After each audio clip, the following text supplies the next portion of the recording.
First thing actually before taking over the business was I told my family I wasn't going to do the job unless we had a fully fiduciary board in place.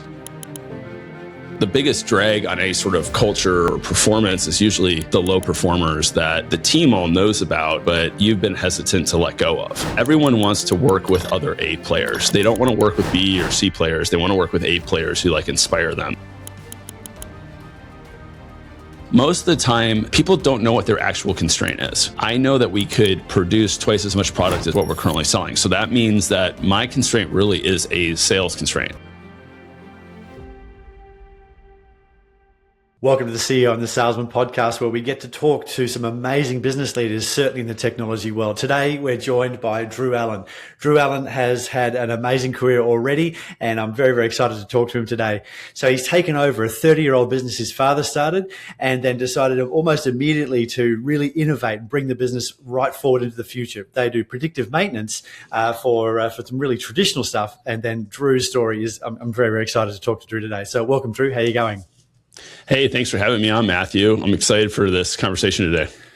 So let's just dive straight into it. You took over the business a couple of years ago, and I want to really talk about that. What were the one or two things that you did when you finally took that seat and you said, okay, this is now my business to be the president and the CEO of? So first thing actually before taking over the business was I told my family I wasn't going to do the job unless we had a fully fiduciary board in place, which I think sounds a little counterintuitive to a lot of folks. But I knew that in order to continue the health of the business, the health of the family, I wanted to surround myself with a fiduciary board that was able to push me. This came out of a thing I learned at the Loyola Family Business Institute. And they had a case study from Herb Kohler. And so Kohler is probably one of the most successful family businesses still in existence today, based out of Wisconsin, famous for all of their bathroom products and kitchen products and massive manufacturer. And Herb had this idea to have a hotel. And so he took it to his board, and the board goes, "That's a horrible idea. Why are you going to get into the hotel business?" I think something to this effect of, "Hey, if you have millions of dollars, the best way to have less is to go into the hotel business." And so the board tells him no, even though he was a majority owner at that point. I think he owned 80 or 90% of the stock. But he respected his board. And so he came back the following year and he said, "Well, what if we use the hotel as a showcase for the products?" And they're like, still no. And then third year he came back, "Well, what if we had also a golf course with the hotel and used it as a showroom?" And they're like, "That's kind of interesting. You should keep working on the idea."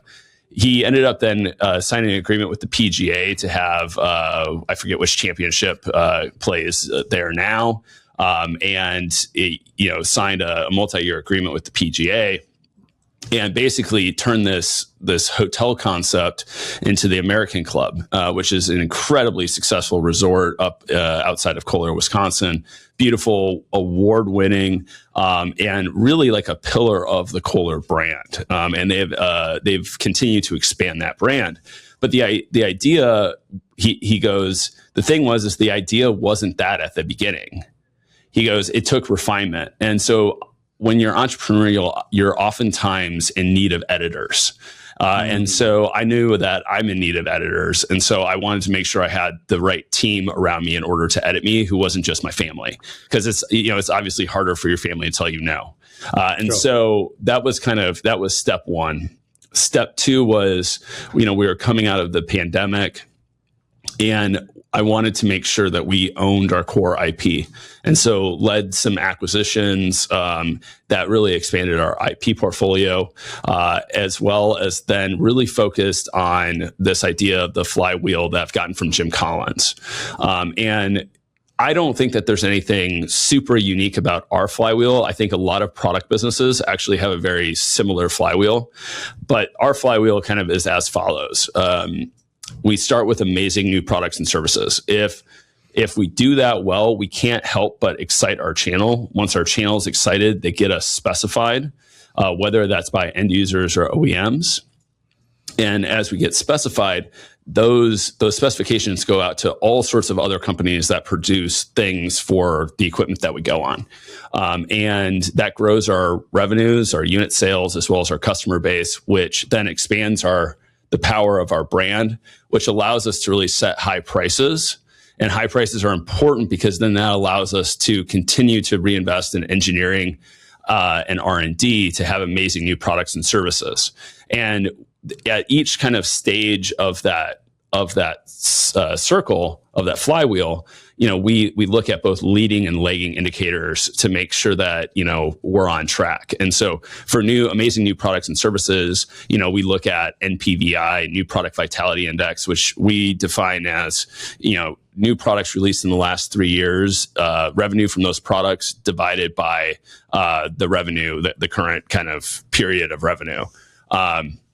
And our target's to hit over 30% every quarter, which is a pretty tall order in the industrial space. But by doing that, it excites our channel. So we look at some metrics there, right? And so it's things like channel activation. So how many of our locations are selling the new products? Quote activity on those products, general quote activity. What we also find is as we come out with new products, even if customers don't use that new product, it creates enough energy that there's a lift to our overall, all of our legacy product sales as well. And so that's kind of how that's one thing I really, really push. Probably my team's tired of hearing about it. Because it's one of my kind of main themes. And then, but really focused early on just getting our engineering team up to snuff, because I knew that we had to get aggressive on new product releases. And developing an engineering team, I don't have an engineering degree. I just play one. I just play an engineer at work. Was a really, really challenging endeavor. But for all of you non-technical CEOs out there who have technical products or technical teams, nothing is too complicated to understand. If you break everything down small enough, your lack of education is not an excuse for any sort of ignorance in a technical field. Love that. So one of the first things I believe you did is created an industrial startup ecosystem. So talk to me about that. What motivated you to do that? So I am not jealous about where ideas come from. I think that tons of people have great ideas, and we want to continually be exposed to those ideas. And we have the ability to brand label and white label and invest in companies and advise companies and have partnerships with companies. And ultimately, we are a mission-driven business, right? So our mission is zero harm, zero downtime. And so I want to support the overall ecosystem. We also are very passionate about bringing back manufacturing to the US and really competing with Asia on manufacturing. And so there is a huge need out there of innovation and entrepreneurs. And I do these podcasts a lot of times because I'm kind of, I want to be the spokesperson of hey, if you've got an idea, let's create something because the U.S. industrial manufacturing environment needs it. And I kind of want to be that cheerleader for the community. And so, we open that up because we realize that we have a lot of really cool resources that companies can pull on. And there's soft resources, there's hard resources, and there's people resources, right? So everything from space and R&D facilities to, hey, our engineering team can consult with people. We've been designing industrial products for a long time, so we have a lot of expertise there. Sometimes they also need hey, I don't know how to do, I don't know how to manage our CRM, or I don't have an ERP system. Can I talk with your CFO, or can she do some of my books? That's kind of what we want to start and incubate and have people really pay attention to and come up with ideas. And so, yeah, we're happy to talk with anybody who's listening, who's got ideas kind of in our space. We try to stay relatively industrial data center focused. I don't have a ton to add all the time if it's really outside my space. I know my space really well, and I know if we're talking about real estate, I have no idea. It's just not my area. I've got friends who that's their world, and I'm a complete novice when it comes to that. So when you first took over, what were the hardest lessons that you had to learn when it came to in your new leadership roles? I know you've had leadership roles in other businesses, and you went out into the world and you worked for large businesses like 3M, et cetera. So, but when you came into your business, what were the hardest leadership lessons you had to learn, I guess, at the coalface? Yeah. Unfortunately, when you're going through a transformation, the team that you have is unlikely to be the team that you're able to grow with into the future. Why is that? And so, because your selection filters were different when you hired that team. So, you can't ask a duck to be a giraffe. So there are team members that can grow with you, but when you're going through a transformation, I think one of the most difficult parts is you're second guessing whether the transformation trajectory is the right trajectory because your team isn't able to execute it.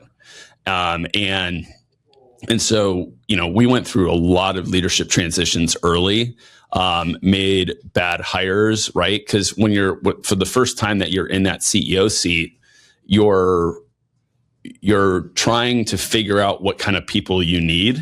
And it's like trying to order a dish on a menu. You don't always know what you're going to like, and you get better at it at time, but it's very, very painful because there's upheaval every time you need to exit somebody. There's, people question if, is Drew doing the wrong thing? Is the company going in the wrong trajectory? Are we pushing too hard? Why are we trying to change? I think, any sort of person departure kind of leads a level of emotion that's a little bit atypical of other types of transitions inside the business, like changing some process and in a couple of ways just doesn't have the same effect as if you have to depart a senior leader.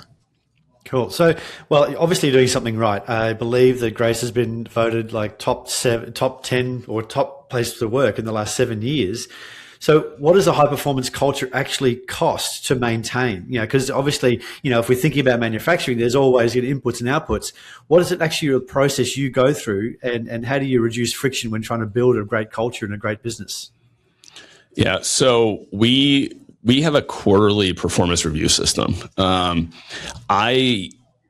on, I identified that if you do reviews yearly, they're basically worthless. And so if we're going to spend the time to do them, we might as well do them quarterly. And then we were able to stack rank our employees and really understand, okay, who's on the bubble. Because the biggest drag on any sort of culture or performance is usually the low performers that the team all knows about, but you've been hesitant to let go of. And everyone wants to work with other A players. They don't want to work with B or C players. They want to work with A players who inspire them. And so when you're able to kind of get that right team in place, there is just a kind of quantifiable magic that happens, right? Where all of a sudden, let's say you're in the business development area, you get the right team and all of your metrics just are up and to the right. And it's like, because they're inspiring each other, they're learning from each other, their close rates are increasing because they're talking, they're really close, they're working deals together, they're advising each other. But if you've got toxic people in that environment, they don't want to communicate. It's quite the opportunity cost of having a bad team is quite the opportunity cost of having a good team. Yeah, one of the biggest mistakes I made in growing my business is keeping high performers, but also high performers who are toxic in my sales team. And I've actually called my old employees and apologized to them because I realized with a bit of distance, I've gone, this is one of my biggest business mistakes. Even though we grew to a very successful business, leaving that person in that seat was one of the worst things I ever actually did. I have been there more times than I wish to recount. Yeah, I can imagine. So look, you spent a bit of time living in China. So how has that affected your way of doing business now? Yeah, so one of the key learnings from my Asia experience was it seems like half the battle is just showing up in person. And I know during, I know during COVID, everything went virtual, and we're obviously doing this virtually. But I'm really kind of a stickler with our teams to be with our key partners and our key customers in person as frequently as possible. And it's a total pain in the ass. I mean, it just sucks, right? Air travel in the US is like just not a pleasurable environment. It's the worst. It's the worst, right? So, but there's something different that happens when you're in front of somebody and a relationship that gets developed. I don't want to say that we have like a relational selling business, because I would say we're a more sales process driven business than a relationship business. But guess what happens when you do have relationships with key partners and you've spent the time with them that you need to? That process flows a lot smoother, right? And there's a lot of ancillary things that you learn. And unfortunately, you just can't do it remotely. And so in Asia, I did 150 trips into the mainland in 3.5 years. I was gone most Monday to Thursdays or Tuesdays to Fridays, and just saw as many customers as I possibly could. I also think that for salespeople specifically, and frankly, every time I give people advice kind of in their 20s, I tell them this. It's like, it's all about the number of reps you can get, right? There's this like 10,000 hour philosophy. And I'm a really firm believer in that you have to just get the reps, even if you're like, you're kind of sucking or whatever, like just figure out how to get the reps, because it'll help you figure it out. And I was able to travel not just Asia, but the world and view factories, and the insights that I've gotten from all of those factory visits and the friends that I have and the connections that I can pull on, I think are really invaluable to kind of my success today, and give me a really unique viewpoint on where our technology needs to head, where the markets are heading. What's been exciting for me is like this data center thing has come up for us in like the last year and a half. I explored data centers back in 2016, 2017 with no success. Right. And I had seen a couple of kind of like manufacturing waves, like oil and gas kind of booms. And I had seen the distribution center boom with Amazon and Walmart kind of during COVID. And so you can kind of start to like look at how these booms happen. And, I was able to take that learning and really apply that into the data centers. And the data centers is one of our fastest growing segments right now. And I'm really thankful it came along now and it didn't come along 5 or 10 years ago, because I'm not sure I would have been able to take advantage of it in the same way I'm able to take advantage of it today. Got it. Look, I have to echo that face-to-face thing. For many years, I was a phone salesperson. Like, I started my career working in, not a boiler room, but certainly in a phone sales environment. And that was how I grew up. And since moving to America, I moved here 9 months ago. And it has been really interesting that the deals that I'm doing now, the customers I'm winning right now, are 100% dealt with face-to-face. And I've just found those relationships to be better. When I meet with a customer, there's a better meeting of the mind. There's more time to be spent there, whereas an hour-long conversation, it's beginnings and ends, and it has this sort of borders on it. If you go and talk with a customer, you can take them to lunch, you can have that conversation and learn a little bit more about them, and that's what generates that long-term relationship. So I think America is certainly, because I've got the perspective, international perspective, I've lived in a few different countries. Specifically in America, we really value here that face-to-face stuff, that in-person, the effort I think there's a level of respect that goes into how much effort it takes to actually get there, dealing with the flights and the whole thing. So I love that. So going back to let me just jump in. Please, I remember. I remember when I was in Asia in 2000. 2009 to 2010 to 2013, I remember like being angry that like it seemed like none of my Chinese customers could figure out how to get on a web conference appropriately. And like, and I'm like, and I'm like having to fly like to some Timbuktu town, and it's just like horrible. It was, because I was like, well, how am I going to make my sales calls if I have to do them in person? And but I really think kind of going to that analog approach and saying, I think it is you being face to face and you taking that time that projects a message to your customer of like, hey, you're important and we are going to take care of you. And I think there's a recent book release called The Jolt Effect. I don't know if you've read it, Matthew. No, I haven't. It was the folks that released the Challenger sale. Okay. So this is a follow-up to it. And they did some research. And oftentimes what they found is that the number of deals that have fallen through, not really due to any failure of the sales process, but just like seem to go dead, has like dramatically increased since COVID. And they identified it as, it's not fear of like the harder you try to kind of sell them on FUD, the more they actually like step back from the sale. They what they want to hear is I'm going to be with you every step of the way. Right. And there seems to be something just innately human that when you're together, they feel that level of trust a lot closer than when you're on a virtual call. And it's like, well, if you're spending time with me now, I know you're going to spend time with me later. Yeah. So anyways, yeah. I would recommend the book. Very interesting. Okay, I'll check it out. Thank you. I've written it down. I think people just have the record. They recognize that there's a level of humans are fallible and things are going to happen. And if you've met them face to face and you've built that trust layer, then you also build the trust layer that stuff is going to get fixed when it does go wrong. If and when it does go wrong, you've got that layer of trust there. So I want to talk about innovation in your family because I believe you can trace your roots back to Samuel Morse, and we're talking about people who have been innovating for forever. How does that affect you around the kitchen table as a young man? So our kitchen table conversations were always chock full of interesting conversations, interesting topics, and we live in Iowa, so it's like a highly political state. So, whether it was politics or history or how something worked. In fact, my dad would often kind of take me, like when we would be on trips together or we'd be walking around and we would see something interesting, let's say it's like a LED, light or something, he go, hey, do you know how that works? And I would kind of like start hypothesizing about like how it works.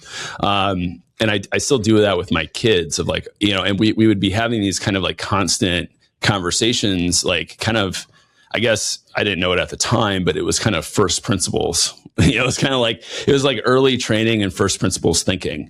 And like, okay, well, why does it work? What's the physics that make it work? And I really enjoyed that with my dad I think we just pulled something recently. I think he's got like 11 patents. I've only got 1 or 2. So I still got some catch up to do. But that was a really invaluable like learning. And especially as I got into high school and college, and actually having more detailed discussions about, how more complex things work. And, while I would have a pretty hard time designing a PCBA from scratch, I can look at it and understand what's happening. And software and code, if you just are curious, most innovation just comes from curiosity, and it's just asking questions and then having some follow up to, okay, well, how can we make it better? I mean, I particularly love, James Dyson's approach to innovation. I think now he's got 2 books. How he had the persistence to just continue to go at the bagless vacuum cleaner was just, and he will do things just because they're different, not necessarily because they're better. I'm always hoping that we're doing it different and better, but but his example I think has been fantastic. And I love to kind of celebrate those people who are innovating because that's ultimately what I think makes the world a better place. I would just encourage people to continue to push the envelope and think bigger and, be more iterative. Like right now, if you're in your company and you guys are only iterating on things once or twice a year, it's way too slow. It should be like once or twice a week. That's how the more iterations, the more prototypes, that really is how you get to something really special. Well, you're going to be rolled over the top of, certainly in 2026 and beyond. My first tech business, I started in 1999. I was 22, and we built the product and then sold it. I don't think we actually, other than patch fixing, we didn't actually build anything new for like 5 years, and it worked. Everybody loved it, and it did. But then as time goes on, the cycle time became much, much faster and faster until we got to a point where we had to continually release just to keep up with what, the ideas that were occurring and keep up with the market. So just going back to your family table, your kitchen table, how do you continue to inspire that sense of curiosity in your children? I think both of them are like highly curious as starters, but specifically, we do a lot of travel with the kids. I mean, I think, the kids have been to probably more countries than most Americans than I know. They are dual citizens, so that helps. My wife is from Brazil, right. So we kind of got an international family, and so we take them to interesting places that hopefully inspire them. We also talk a little bit about the family history. I'll bring them into the factory when we're working on a new product, and I'll show them how the new product works. And they think, I'm not sure that they completely understand it at this point because, they haven't been able to be in like a big scale factory to see kind of all the robots and all that kind of stuff yet because they're too small. But just talking to them about like how you bring an idea.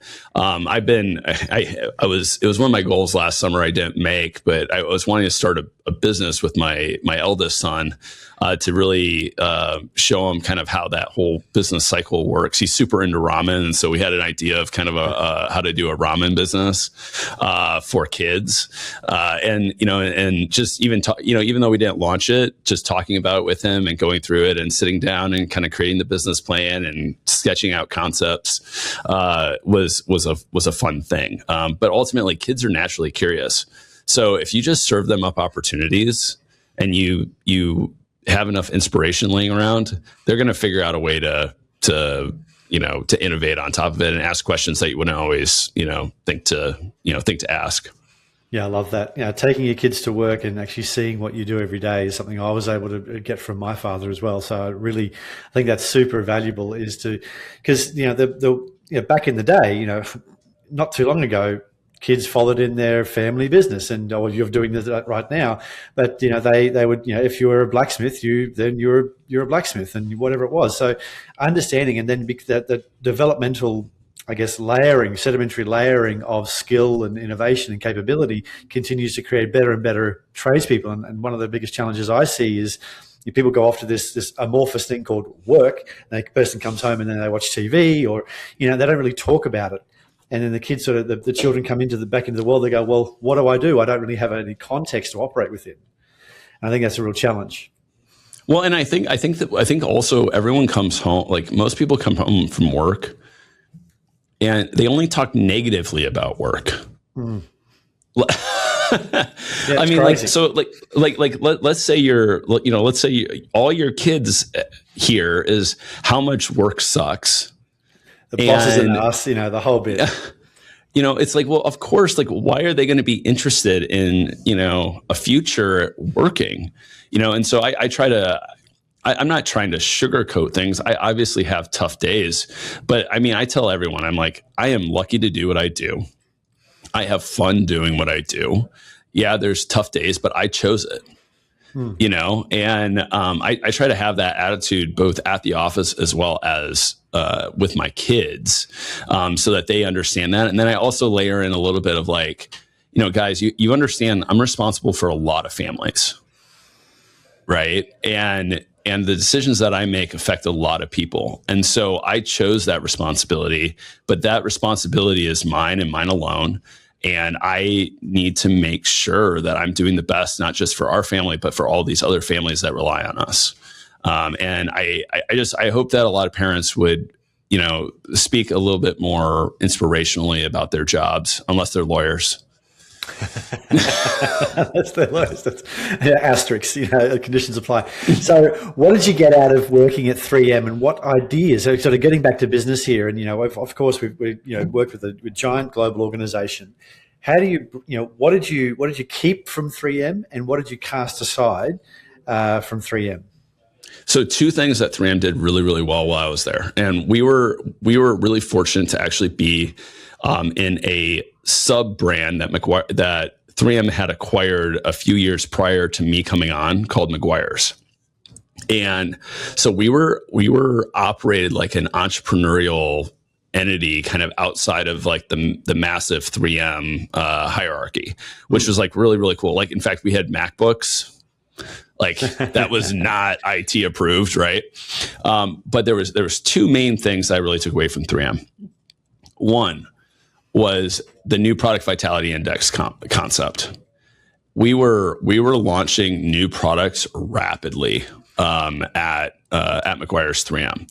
And that really led to a lot of our growth. And so even as salespeople, we were working with the product teams in order to refine the product, test the product, get beta customers, and it was just this continual kind of new product machine that was like delightful to be around, to be honest.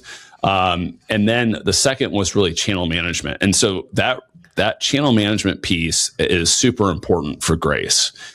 We do about 95% of our business through electrical distribution. So very rarely do we actually sell products to any companies direct. We're always working with a channel. And that, figuring out how to excite your channel partners, figuring out how to manage them properly, to make sure that they know that they're trained properly to represent your products and support your products. A lot of those things I learned in 3M, I've kind of implemented now here at Grace to really up our game. I think 3M really moves through a channel business. It was also very interesting at the time because 3M had a very different distribution strategy, especially in Asia Pacific, than we were employing. Okay. And they went for saturation distribution. So you would have these streets in China, and there would be like 6 3M stores like right across the street from each other. Well, what happened? They all ended up competing for the lowest price, so the margins just tanked. And then they eventually the margins tanked so much that they couldn't afford to buy the 3M product, so they ended up buying black market, counterfeit product. Like, not a good situation, right? Yeah. And for us, we had a much more exclusive distribution channel, which allowed us to capture a lot higher margins through that distribution channel, as well as have much faster, much better long-term growth rates. So usually 3M would see, okay, hey, we're gonna sign up a bunch of distributors, and they would get maybe a really good kind of sales growth rate for a year and a half, and then it would just plummet. Right. But we were able to maintain a high, steady growth rate for years and years and years, even post my departure. And so that exclusive distribution and really choosing who you're going to work with and focusing on those people, I think really delivers outsized results for most types of products. Got it. So you're currently distributing in about 60 different countries. So you must be good at this sales thing. And sales is something that I love here, being the CEO of the Salesman podcast. So just sort of take us through how you think about sales, what's your process, and I just want to get inside the machinery there around your selling and how you've been able to continue to grow the business. So when I first came into Grace, sales felt like I was pushing a rope. I didn't feel like I had any levers I could pull in order to accelerate things. And so it started off actually in college.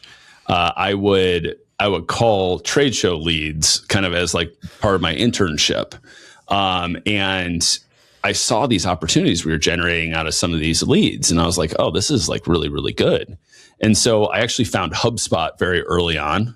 And we started kind of implementing a HubSpot kind of CRM system. And then I went away to Asia, and I don't know, it kind of fell by the wayside. And a lot of the salespeople weren't like so excited about using a CRM and yada, yada, yada. And so I came back and I was like, well, where's this at? And it hadn't really been touched. And so I restarted the same kind of process that I did of just like calling these leads, these trade show leads. And then I realized, and then I generated tons of opportunity. And I was like, oh, I need to get a team who can, who can kind of take this to the next level. And so I hired our gal Nikki, who's actually sitting behind me over here, or sitting in front of me over here. And she really started to innovate and take what ideas I had, and make it a lot more robust. And then we continue to hire business BDRs and salespeople, and just kind of continue to like step up our game. And then we figured that like, okay, so everything that we're going to do from a marketing perspective is really going to be about lead generation. When you talk with most marketing firms, they always want to do a branding activity. And it's very, very difficult. Why, right? Because it's non-measurable. I run a marketing business. We love brand activations. Like we can just do a bunch of things. It's great.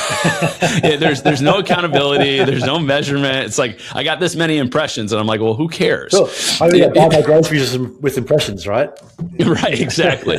And so we focused all of our limited marketing budget at the time on lead generation activities that we could manage and get our costs per lead understood, as well as then our cost per conversion, and really ran like a scientific process, and that allowed us to get our cost per lead on LinkedIn down from like $300 to $75. And yeah, while really focusing, while actually improving the quality, not just getting less quality. And so now we have many channels that we go to for, lead acquisition, right? And trade shows is still a large component because we have a physical product that people want to see and touch, and being in person again is that whole thing. So we do trade shows, we do distributor events, we do LinkedIn and Facebook on some of our products, and we do Reddit. And we're always looking to drive leads. And then we know what our conversion rates are from leads to deals, and leads to meetings, and meetings to deals. And then we find that oftentimes when we start really working with our channel, we can also run marketing campaigns for lead generation inside of our channel, as well as sample programs. And so you've got all these leading indicators to your revenue number, right? And so we're looking at marketing leading indicators, we're looking at really sales activities. And with the advent of kind of Claude's most recent releases, it's become incredibly easy to run ensemble models, predictive ensemble models for your sales process.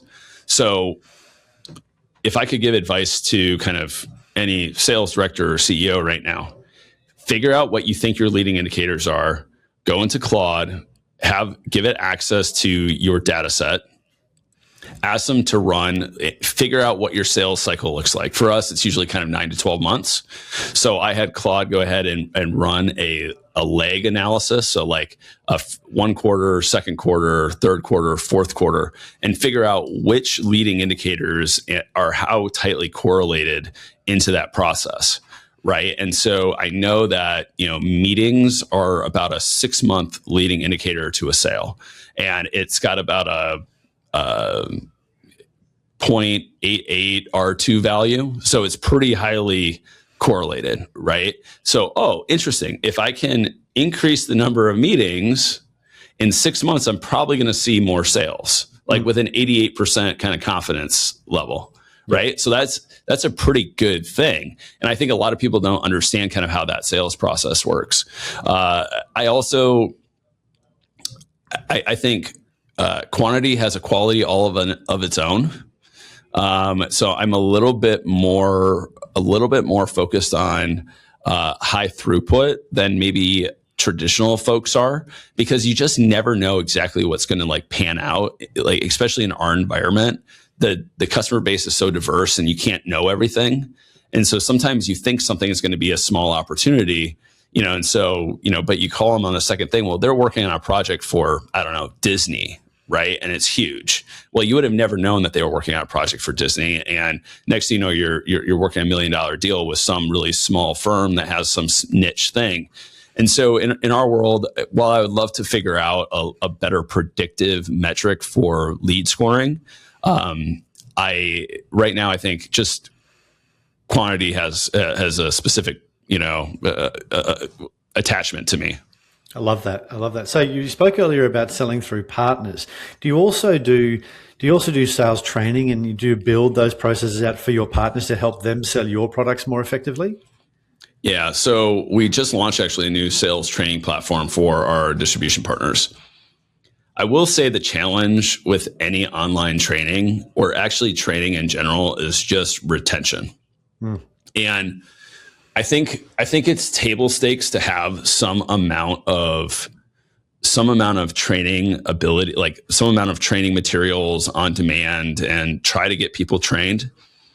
But ultimately, if the leg between the training and working a deal together is too long, that training was completely ineffective.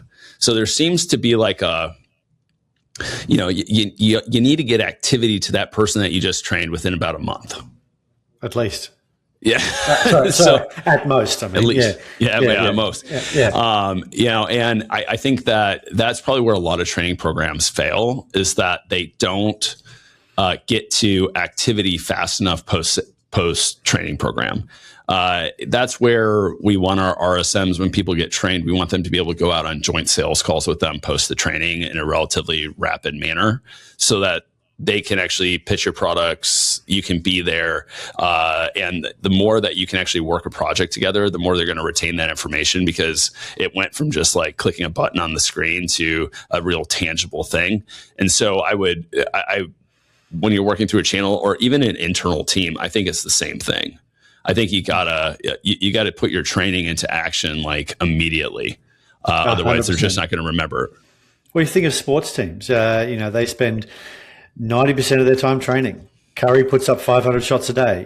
He gets. So both of my children are athletes. So one of them does rowing. He is rowing 6 days a week, 3 hours a day for one regatta every week. Like that is it's a lot. And the other one does basketball. So we're in New Jersey, and he's in an ARU team in Philly. So we drive an hour that way to do that 3 or 4 times a week as well. It sounds like both your kids are really tall. So the older one's 6'7", and the younger one's 6'4". So he's just pipped me. So thank goodness I can still bench press more than him, but I don't know how long that's going to last. So I'm back to the gym. 2 plates ain't enough anymore. So the training is so important. I do sales training, and I have done sales training in the past. And the time between learning the thing and implementing the thing, if you don't tighten that cycle, it just gets lost, and people's instincts take over, and they just don't execute because it's not top of their mind. They've got, however old they are, they might be 30 years old. They've got 30 years of doing it. Or they got 30 years of thinking in a certain way, and then you're going to say, "Oh, now you want you to think about like this." Forget about it. It's not going to work. So, actually, now that we're talking about it, I'm wondering if it's not better to book out the post-training activity prior to scheduling the training. So, to make sure it happens, it's like hey, I'm going to be out in your territory in 3 weeks. 2 weeks from now, can you go ahead and take the training, and then we'll have sales calls that third week? Or if you can actually make sure that you get to that activation point and in a pre-booked way, yeah, it's good.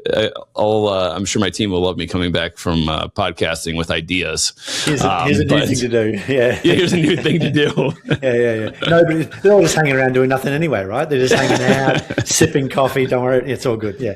So that's super important because the partner distribution model seems like a good idea in the brochure, but when you actually realize that these people, the partners, probably got other things to sell as well. And so if you can, and so when I'm talking to my clients who are selling through partners, it's how much brain real estate can we take up so they can recommend our products, but then also how do we make sure they're really good at selling our products and positioning our products in a certain way, so that time, and then also I found that the smaller the piece, the more effective it is, and also treating partners like a mini sales team with awards and recognition, once again, also takes in a little bit of that, takes up more brain power, real estate. because the more real estate you can take up, the more effective you're going to be when they have an idea, even the barbecue conversation over the beer. Oh, we just brought this out, or we just did this, and those barbecue conversations lead to so many sales as well. So anyway, yeah, we always talk about the fight for mind share.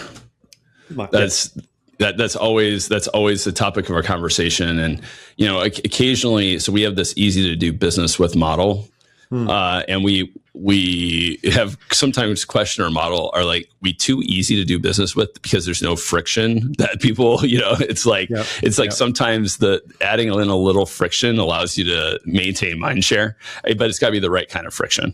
Correct. Yeah, exactly. So just thinking about business, we've got robotics, AI, self-healing machines, and all this sort of stuff.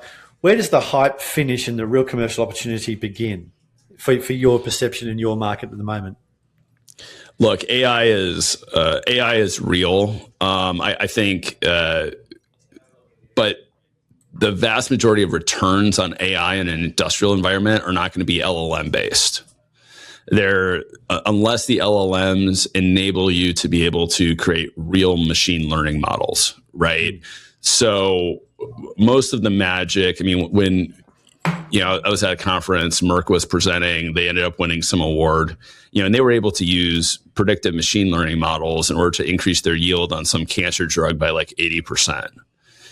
Usually, that's the real rub in most manufacturing environments, is increases in efficiency, yields, decreases in cost, or decreases in labor inputs, and that usually is going to come from a machine learning model, not an LLM. An LLM will help with general knowledge and help better assist lower level labor to become more expert level labor, which is a little bit harder to quantify than just what the machine learning algorithm can do on the control system or the process control system. So far as robotics are obviously massive in industrial environments already. They're just purpose-built industrial robots. They're not humanoid robots. I think we're still a ways away from humanoid robots being super well utilized, because if you have enough throughput of the same type of item, there's no reason to use a humanoid. You're going to use a purpose-built industrial robot that's going to be a lot faster. Yep. Now, AI will help with training, with setup programming and understanding what's happening with a industrial robot. And so you're going to continue. It's going to be a tough race between industrial robots and humanoids, because the industrial robots are going to be continuing to get so good that the humanoids are going to have a hard time, I think, catching up. But the physical AI stuff that NVIDIA is coming out with, I think, will be incredibly useful in really digital twinning factories to a much more useful degree. I think I had a conversation with a gentleman at AWS who used to be over their distribution center, a large portion of their distribution centers. And I asked him, this was maybe in November, I said, hey, so give me the skinny, like, how far away are we from having, humanoid robots being able to pick, more items at Amazon? And he goes, well, do you know how much how many items they can pick currently? And I go, I don't know, I'm going to guess 2,000. And he goes, no, 200. And he goes, the problem is you have a can of Coke and a bag of chips. No, different types of items that they could pick. Okay. Different types of items that they could pick at the same speed or faster that a human could pick. Uh-huh. Yep. Okay. And so he said that, the problem is the robot needs to see the item, understand the item, and be able to calculate the force that it needs to grab it with, right? And so if it uses the same force for a Coke can that it does a bag of potato chips, you pop the bag of potato chips. If you use the same force as the bag of potato chips to pick up the Coke can, you drop the Coke can. So he goes, we're at least 3 GPU generations away from being able to pick thousands of items. Right. And then he goes, and guess how many items Amazon stocks on the shelf? How many SKUs Amazon stocks, not all the third-party fulfillers? Yeah. 20 million items. Far out. So it's gonna be a while. Now, I think there's obviously 80-20 analysis that I'm sure Amazon is doing, and that they'll be able to figure out. And I think there's additional factory tasks that humanoid robots will be able to assist in. I'm excited about humanoid robots for electrical work. I mean, we have a huge electrical labor shortage. It's also dangerous work, and potentially you may have drawings of the equipment that you could send the robots into ahead of time.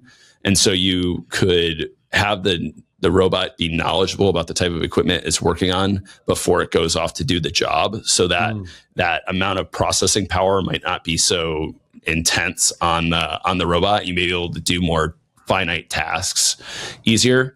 I don't know. Those are some of my thoughts. I don't know if that helps. And of course, also data centers might be a good business to get into. Robots are deployed at data centers. Most people don't. Most data centers don't have humans switching out their server racks. There's robots that drive around and pull out the server racks and then replace them. Got it. Very cool. Yeah. So look, as we wrap up here, if somebody's listening and they're running a $30 to $100 million business, what's one thing you think you want them to take away from this conversation? Iteration speed is super important. And understanding, so increasing your iteration speed across all areas of your business, seeing your business at all parts of your business as discrete products that need to be iterated on, I think is really a great way to scale your business. The other thing is understanding exactly what your constraint is.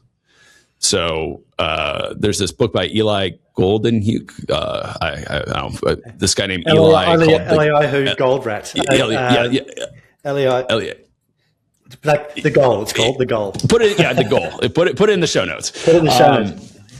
But really figuring out what is your actual constraint. Most of the time, people don't know what their actual constraint is. Right now at Grace, I know that we could produce twice as much product as what we're currently selling. So that means that my constraint really is a sales constraint, and then it's like, okay, well, why is there a sales constraint? Is it a constraint in marketing? And to be fair, sometimes we run out of depth in the marketing channels that we can market to. So there's only, even if I had infinite budget, I can't generate infinite leads, right? And so it's really important to understand specifically where those constraint points are. And every business is going to be different, but make sure you identify the right one and you focus your energy on being able to tackle that. And that should just constantly repeat, because every time you solve one constraint, there should be the next one that appears. And I think the really talented business leadership is able to identify those constraints and quickly solve them, to be able to, and then that unleashes your growth potential. So iteration speed, seeing your product, seeing your business as a series of discrete products, and being able to really understand your constraints. I think that's the main kind of takeaways. I'd also recommend The Science of Scaling, recent book that came out. That's fantastic.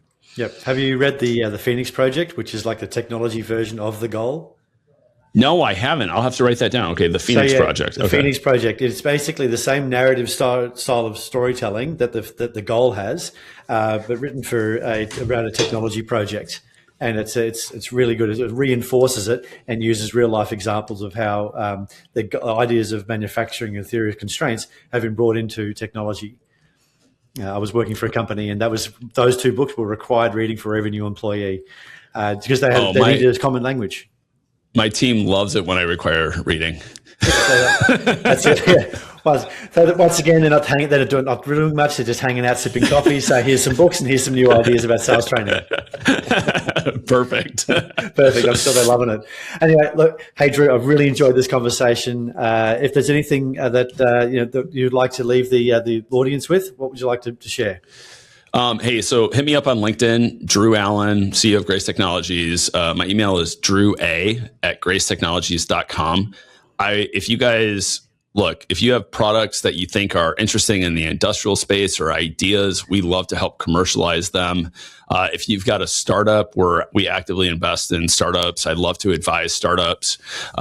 Hit me up. Would love to hear what you're working on. I'm a big cheerleader for this space and just want to see people, I want to see new technology enter the industrial space because this is what makes the world go round and improves all of our lives. So thank you so much for the opportunity, Matthew. An absolute pleasure. I'll make sure I get all those links down there for Maple Studios and everything else. Really enjoyed our conversation today, Drew. Thanks very much. Talk to you later. Bye for now. Thank you.